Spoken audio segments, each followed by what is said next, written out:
pembelajaran. BUMDes sendiri merupakan destinasi usaha di desa yang dimiliki dan diurus oleh pemerintahan desa. Pemerintahan desa berwenang membentuk BUMDes sesuai dengan potensi dan kebutuhan desa yang ditetapkan dalam peraturan desa.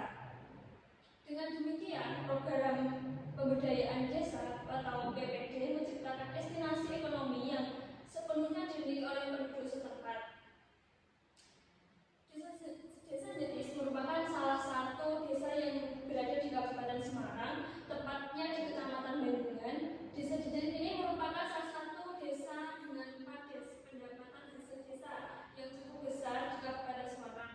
Hal tersebut membuat potensi desa dapat dijadikan sebagai aset desa yang wajib dijaga, dilestarikan, dan diperkembangkan secara luas, bukan hanya oleh masyarakat sekitar, tapi juga oleh pengunjung atau penikmat potensi tersebut.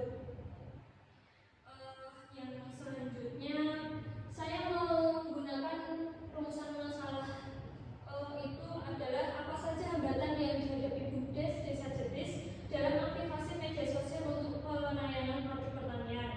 Untuk tujuan penelitian ini menganalisis apa saja hambatan-hambatan yang dihadapi dalam penggunaan media sosial oleh BUMDes Desa Jetis dalam mempromosikan produk petaninya.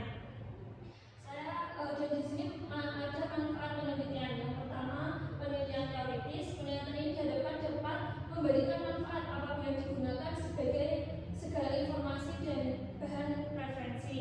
Yang kedua, manfaat